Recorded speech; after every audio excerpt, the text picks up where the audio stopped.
জীবিকার সন্ধানে ২০১০ সালে ইতালিতে পাড়ি জমান নোয়াখালীর কোম্পানীগঞ্জ উপজেলার চরকাকড়া ইউনিয়নের বাসিন্দা কামাল উদ্দিন বাবুল। স্ত্রী সন্তান নিয়ে প্রবাসে গড়ে তুলেছিলেন সুখের সংসার, কিন্তু দুর্বৃত্তের ছুরিকাঘাতে মুহূর্তেই শেষ হয়ে গেল সেই স্বপ্ন। রোমে নিজ বাসায় স্ত্রী এবং কন্যাসহ নিহত হয়েছেন বাবুল। গুরুতর আহত হয়েছেন তার ছেলেও। কিন্তু নেপথ্যে কি? নোয়াখালী প্রতিনিধি ফয়সল ইসলাম জাহানের তথ্য এবং চিত্রে বিস্তারিত থাকছে ডেস্ক রিপোর্টে।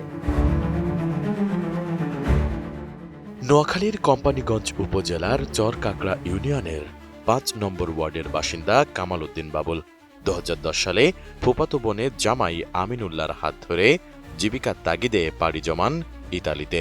প্রবাসে যাওয়ার আগে পারিবারিকভাবে বিয়ে করেন একই ইউনিয়নের মমতাজ বেগম আরজুকে। তাদের সংসারে জন্ম নেয় এক ছেলে ও এক মেয়ে। কিন্তু শনিবার সকালে পরিবারের সদস্যরা জানতে পারেন বাবুল ও তার স্ত্রী আরজু বেগম এবং তাদের ৫ বছর বয়সী কন্যা আরোয়া ইসলাম আরিশা ইতালিতে ছুরিকাঘাতে নিহত হয়েছেন। শুক্রবার স্থানীয় সময় রাত ৮টার দিকে রোমের পার্শ্ববর্তী ক্যাসালোত্তির ভিয়া মন্তিলিও এলাকার একটি অ্যাপার্টমেন্টে ঘটে এই মর্মান্তিক ঘটনা।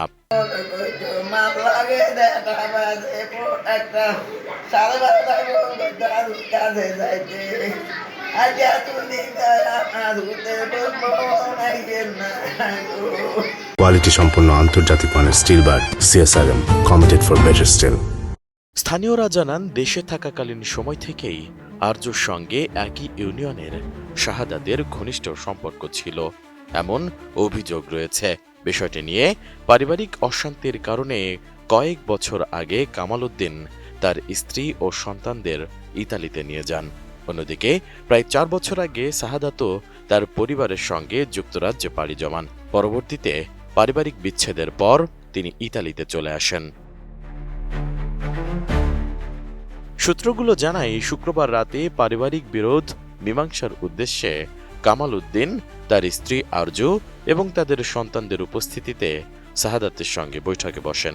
এক পর্যায়ে বাকবিতণ্ডা শুরু হলে শাহাদাত ধারালো অস্ত্র দিয়ে হামলা চালান। এতে কামাল উদ্দিন, আরজু ও তাদের কন্যা আরিশা ঘটনাস্থলেই নিহত হন। এ সময় বাইরে থেকে বাসায় ফিরে ছেলে আমির হোসেন অয়ন ঘটনাটি টের পেয়ে ঘরে প্রবেশ করলে দুর্বৃত্তরা তাকেও কুপিয়ে জখম করে পালিয়ে যায়। নিহতের বাবা সিরাজ আলমের দাবি, শাহাদাতই তাদেরকে হত্যা করেছে। একটা সিঁড়ি দিল, কোরবান হয়ে গেছে। একটা সিঁড়ি বেঁধে লেখলো কি যে সিরাজ মিয়া আপনি কেমন আছেন? ভালো আছেন? ভালো থাকেন।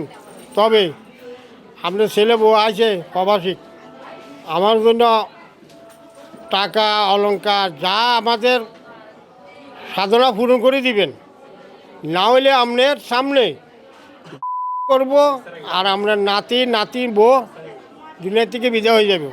এরা ৩ জনে মারা গেছে। পরে আমার বাগিনা ছিল, বাগিনা পরে আসার কারণে এর উপর হামলা হয়েছে। হামলা হওয়ার কারণে এখন হাসপাতালে এখানে ভর্তি আছে। এখানে প্রশাসন ওদেরকে দেখানোর জন্য কোনো নির্দেশ দেয় নাই, আর আমার বাগিনার সাথে দেখা করার জন্য কারো দিতেছে না আর কি। প্রবাসী কল্যাণের নিকট আবেদন করব যাতে করে দ্রুত সময়ে আমাদের লাশগুলো আমাদের দেশে আনা হয়। সরকারের নিকটে একটু আবেদন করি। ইতালির এই রোমের ওনার যে বাসা মেন্টেলিও পার্কে ওনারা যে কোনো একটা সেটেলমেন্টে বসছেন, সেখানে পারিবারিক একটা আপস মীমাংসার মতো। তো সেখানে যেই বা যারা এই হত্যাকাণ্ড ঘটিয়েছে তারা পূর্ব পরিকল্পনার আলোকে এবং একটা নারী গঠিত একটা বিষয়কে নিয়ে এই হত্যাকাণ্ড সংঘটিত হয়েছে। একদিকে প্রিয় সন্তান, অন্যদিকে পুত্রবধূ ও নাতনিকে হারিয়ে শোকে স্তব্ধ পুরো পরিবার। স্থানীয় এলাকাবাসী ও আত্মীয় স্বজনও ছুটে আসছেন সমবেদনা জানাতে। নিহতের স্বজনরা এই নৃশংস হত্যাকাণ্ডের সুষ্ঠু তদন্ত, রহস্য উদ্ঘাটন ও দ্রুত বিচারের দাবি করেছেন। একই সঙ্গে নিহতদের মরদেহ দ্রুত দেশে ফিরিয়ে আনতে সরকারের হস্তক্ষেপ কামনা করেছেন। এদিকে এ ঘটনায় পরকীয়াজনিত বিরোধের অভিযোগ উঠেছে। নোয়াখালীর কোম্পানীগঞ্জ উপজেলার বাসিন্দা ও উপজেলা স্বেচ্ছাসেবক দলের সদস্য সচিব মোহাম্মদ শাহাদাত হোসেনকে প্রধান সন্দেহভাজন হিসেবেই চিহ্নিত করে তার ছবি প্রকাশ করেছে ইতালির আইনশৃঙ্খলা বাহিনী। একই সঙ্গে সামাজিক যোগাযোগ মাধ্যমে দেওয়া পোস্টে শাহাদাতের অবস্থান সম্পর্কে তথ্য থাকলে রোম পুলিশের মোবাইল ইউনিটকে জানানোরও আহ্বান জানানো হয়েছে। Desk report, ATN news.